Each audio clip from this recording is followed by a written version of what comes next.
that game? Can you believe? That was one of the craziest games ever. So I must confess that right after halftime, I was so frustrated, I went to bed. Oh, I'm like, we've lost. This game is over. I'm preaching the next morning. I'm like, I've got to drive. I'm going to go to sleep. yeah. And then I wake up to a text message, and it's like, I can't believe you guys pulled it out. I'm like, wait, what? Yeah. You should have known Kirby's that second half guy. He is. Yeah. He is. But Auburn came to play. Yeah, no question. They came to play. And that first drive, 7 minutes, is okay. It was brutal. It was brutal. Yes. But how about that? Well, Michael, thank you for coming. For those of you who are watching, this is Michael Spivey. Mike works with Convoy of Hope, but he's also no stranger to Georgia. You have deep connections here. Tell us a little bit about that. We do, yeah. Both my wife and I we're Georgia folks. My wife was raised in Marietta, okay, and me a little further north in a little town called Dawsonville, Georgia. Wow. And a little one-horse town. Well, not so much anymore, but it was then. And I say this: as I was born again as a Baptist, and I was filled with the Holy Spirit as a Church of God guy. But eventually made my way to the Assemblies of God, and that's the ultimate sanctification. Is path, it though? You know? Yeah, like you have arrived. I mean, it's like you start out here, but then God just kept graduating you to a new level of holiness. Yeah, that's right. Yeah, that's it. No, okay. we the first AG church I ever set foot in was when I was interviewing in one after college, and that ended up being down in Miami, Florida. And we spent several years in Florida until we eventually made our way back up to North Georgia to plant a church in 2002. Okay. And so I was thinking this morning, the last time I was in this building was in 2002 with Dr. Addison and some of those old timers back then to talk about a church plant. Wow. And of course that was before CMN and they just said, yeah, man, we're going to pray for you. You go do it. That's it. Go get them, Tiger. But I'm going to tell you, and you mentioned Dr. Addison. What a wonderful man of God. Oh, no question about it. He was so encouraging to us, and helped us in a lot of ways to get that thing dug out of the ground. Well, and church planting is number one, is not for the faint of heart. Yeah. Now we have a little more of a system built in on the do's and the don'ts. Yeah. But back then in the early 2000s, but it was just, you're going to carve it out of stone. It was. And I would say that, we probably made every wrong decision that you can make as church planters. But it just goes to show that God helps the stupid sometimes. Well, he does, doesn't he? I am proof positive of that. Church planting is not for the faint of heart. So I know we're going to get later into what we're talking about, but what made you want to be a church planter? Yeah, we were on staff at a large church in Florida, and you may identify with this, John. There just came a point in time where the grace to do youth ministry lifted away from my life. Yeah. And I knew this was not going to be long term for us, and so we had always kind of talked about church planting, Jennifer and I, and I went to my pastor and kind of told him what was going on in my heart, and he said, Mike, if you want to plant a church, our church will help you plant a church. And so he continued to pay our salary for 6 months to help us get going. Gave us some money to buy equipment and that kind of thing, and so we moved back up to the area where we were from. There was not an AG church in that area. I think the closest one was Dahlonega, and we were kind of in that North Forsyth, coming Dawsonville area, and it just seemed good to establish a work there. And, had a lot of connections there and a real heart for that area. And so that was kind of our journey. Wow. Yeah.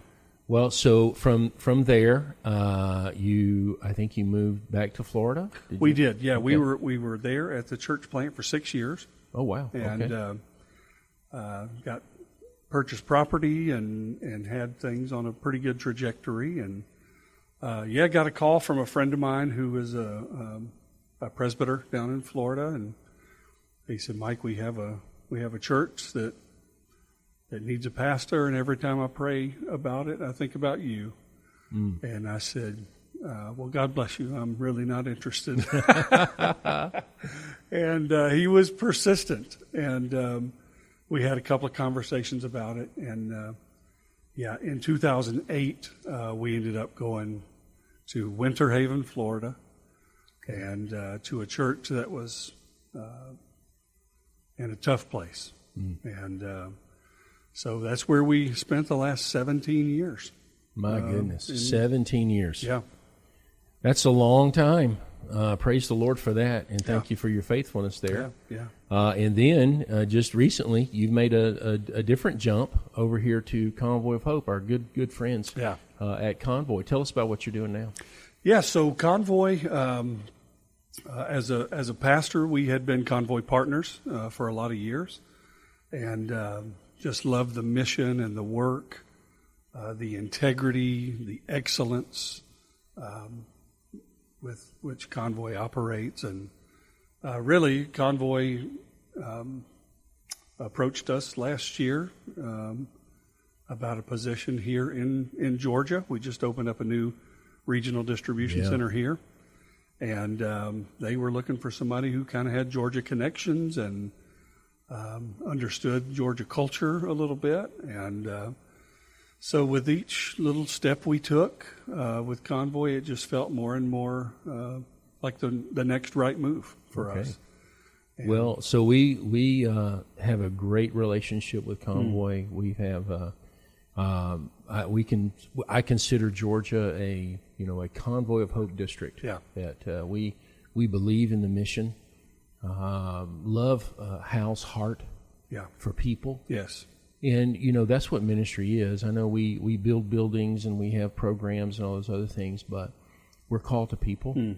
And Convoy of Hope is just so uniquely qualified to reach people who are in need, who are in crisis. Yes. And I know we talk a lot about the disaster response, but we're going to get into some other things later as well. But you guys are so uniquely equipped and trained to basically be the hands and feet of Jesus for those who are in distress. Yeah. And I've said that often, but I've seen it happen in Georgia with Helene coming through. Yeah. But then all the other things too. We Sure. just recently had one of our churches do a follow-up event with Hurricane Helene, and just had a massive turnout.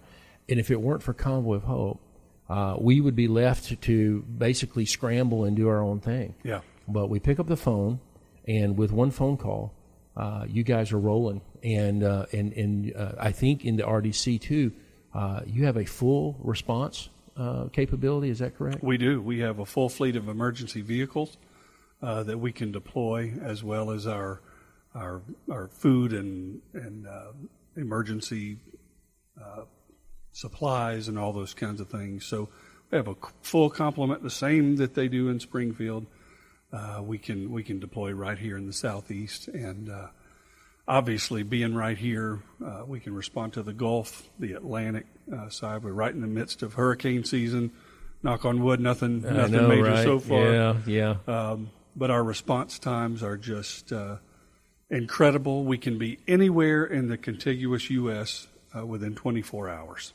My goodness. And so, this distribution center here in Atlanta is going to be a key piece to help in the Eastern Seaboard. And seeing what you guys have put together up there, because I was there for the dedication, and appreciate the kind words that Hal shared for the district and for Georgia. Yeah. But it is so impressive about God does it. Sure. We have to be faithful to do what He's asked us to do, and we see God do such incredible things through Convoy up there at that RDC. It's massive. Yeah.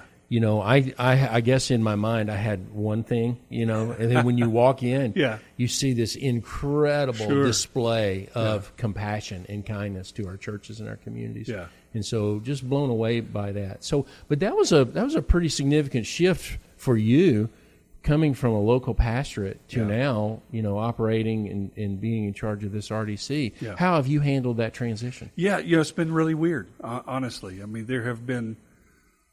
I love what I get to do. I get to work with pastors all the time throughout the Southeast. I get exposure to a lot of different churches and even a lot of different denominations, and it's really cool to see how God's working in different arenas. But the transition from local church pastor to what I'm doing now is been a seismic shift, of course, in our life. Not bad, just different. And so trying to figure out new rhythms and, you go from having well-established community to now we're in a different church almost every week. Just getting acclimated to deeper waters it's been a little daunting. And you see God carrying you through that, though, don't We you? do, absolutely, yeah. God has provided everything we need, from material things to friendships to partnerships like we have with Georgia.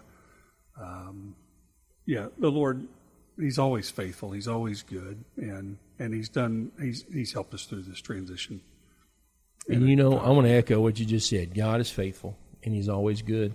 And He always has our best in mind. Yeah. And there are times when we don't understand it, of course. But He is so faithful and good to see you guys through this transition. For sure.